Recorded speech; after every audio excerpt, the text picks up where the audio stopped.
मैं news IBN 9 से रुचि श्रीवास्तव। क्या हो रहा है आपके साथ अत्याचार? हम बनेंगे आपकी आवाज, सड़क से संसद तक। जुड़े रहिए न्यूज IBN 9 के साथ। मैं रुचि श्रीवास्तव। कॉन्टेक्ट नंबर स्क्रीन पे फ्लैश हो रहा है। रामनगरी अयोध्या पहुंचे भाजपा प्रदेश उपाध्यक्ष व विधान परिषद सदस्य विजय बहादुर पाठक ने कहा कि भगवान राम के जन्म स्थान पर राम मंदिर का निर्माण कभी पार्टी का राजनीतिक मुद्दा नहीं रहा। यह हमारी आस्था का विषय है। वहीं भगवान राम को काल्पनिक बताने पर सपा को आड़े हाथों लिया। उन्होंने कहा कि अयोध्या में भगवान राम के भव्य मंदिर निर्माण का मार्ग प्रशस्त होने के बाद ऐसे बयान से समाजवादी पार्टी का चरित्र स्पष्ट हो जाता है। जब राम मंदिर निर्माण शुरू हुआ तो अयोध्या में भगवान राम पर इस तरह बयान देना समाजवादी पार्टी के दिवालियापन की स्थिति स्पष्ट करता है। बीजेपी प्रदेश उपाध्यक्ष व विधान परिषद सदस्य विजय बहादुर पाठक ने रामलला और हनुमानगढ़ी मंदिरों में दर्शन पूजन किया। उन्होंने भारतीय जनता पार्टी में मिली जानकारी पर खरा उतरने की शक्ति देने की कामना की। इस दौरान पत्रकारों से बातचीत के दौरान बीजेपी प्रदेश उपाध्यक्ष ने समाजवादी पार्टी और कांग्रेस के चरित्र पर प्रश्न चिन्ह खड़ा किया।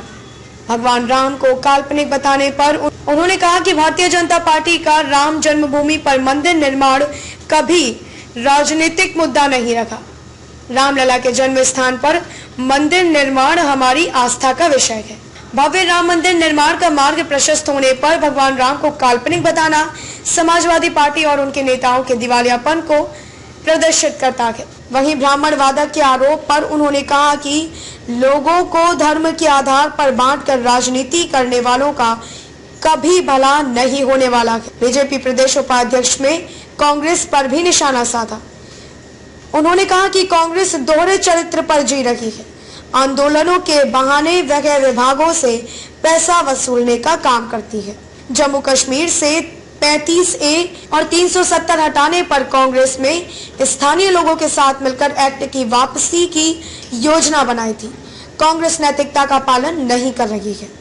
भारतीय जनता पार्टी के लिए कभी श्री राम की जन्मभूमि पर भव्य और दिव्य मंदिर बने ये राजनीतिक मुद्दा नहीं रहा। ये हमारी व्यक्तिगत आस्था का सवाल है और व्यक्तिगत आस्था का सवाल है, इसलिए भारतीय जनता पार्टी से कोई सवाल नहीं है। व्यक्ति के नाते हर व्यक्ति इसमें सहभागी है और प्रभु की कृपा है क्या उनके मंदिर बनने का निर्माण का मार्ग प्रशस्त हुआ है, कार्य प्रारंभ हुआ है, तो हर्ष का वातावरण है, खुशी का वातावरण है और समाज के सहयोग से ही ये एक भव्य और दिव्य मंदिर बनने जा रहा है। सपा के एक नेता ने जो है भगवान राम को काल्पनिक बताया। नहीं, समाजवादी पार्टी के चरित्र के बारे में अयोध्या में खड़े होकर कहना मैं समझता हूँ उपयुक्त नहीं होगा, चाहे वो उस दौरान का मंदिर आंदोलन के संघर्ष का विषय रहा हो और तब जब श्री राम की जन्मभूमि पर भव्य और दिव्य मंदिर निर्माण करने की प्रक्रिया प्रारंभ हो गई हो, और ऐसे में यहाँ पर उनको काल्पनिक बताना आप समझ सकते हैं कि जो पार्टी है और नेता है उनके दिवालियापन की क्या स्थिति है। 2022 की चुनाव की तैयारी है, ब्राह्मणवाद जो शुरू हुआ है, ब्राह्मणों को रिझाने का कार्य सभी पार्टियों में, आप उसको किस तरह? देखिए, मुद्दों के आधार पर विपक्ष मुद्दे उठाए, सत्ता पक्ष के नाते हमको जवाब देना चाहिए, हम जवाब देने को तैयार हैं। पर जब जाति और मजहब में बांट कर राजनीति होगी तो मुझे नहीं लगता कि इसका कोई भला होने वाला है जो लोग काम कर रहे हैं। देखिए, राजनीतिक वो उनका उद्देश्य राजनीतिक है और श्री राम के प्रति भारतीय जनता पार्टी कभी भी, आप प्रारंभ से देख रहे हैं कि हमारे लिए राजनीतिक मुद्दा नहीं है, वो राजनीतिक लिहाज से लगा रहे हैं और देश सभी धर्मावलंबियों का है, कोई कहीं लगाए, कोई कहीं पूजन करे, सब लोग स्वतंत्र हैं। लेकिन जब उसके पीछे निहित राजनीति होगी तो सवाल खड़े होंगे, जैसा आपने सवाल किया।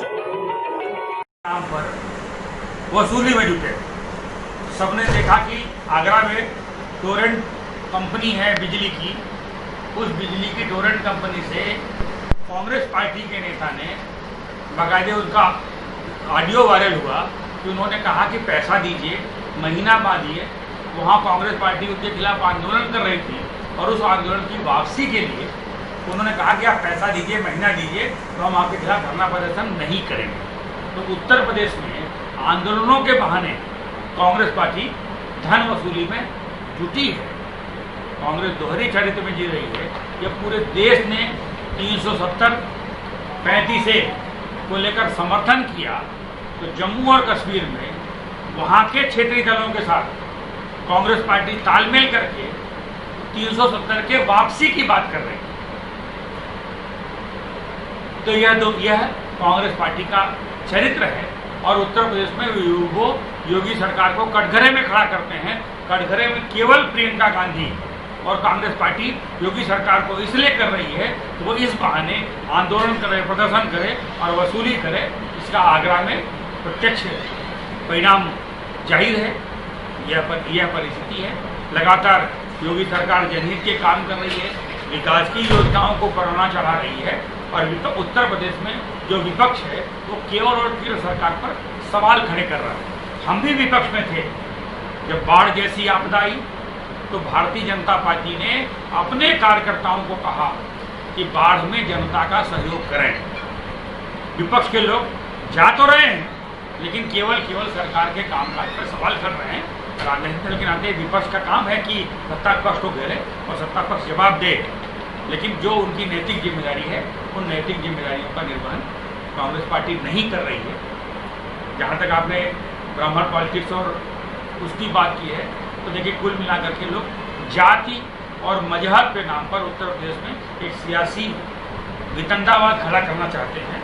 मुझे लगता है हमको निराशा हाथ लगेगी, क्योंकि उनके पास विकास का मुद्दा कोई नहीं है, न तो उस पर वो बात करने की स्थिति में है। इसलिए कभी वो कोई बात करते हैं, कभी मजहब की बात करते हैं, कभी जात की बात करते हैं। रही बात मूर्ति निर्माण की, पूजा की, तो इस देश में सबको अधिकार है अपने मत की, जिसके प्रति उसकी श्रद्धा है उसकी मूर्ति लगाए, उसकी पूजा पाठ करे, उसमें कोई इलाज नहीं है। लेकिन जब यह काम राजनीतिक आधार पर होगा उस पर सवाल खड़ा होगा। समाजवादी पार्टी जो लोग सवाल खड़ा कर रहे हैं वो लोग भी सत्ता में रहे हैं। कानून व्यवस्था के मोर्चे पर लगातार सरकार काम कर रही है।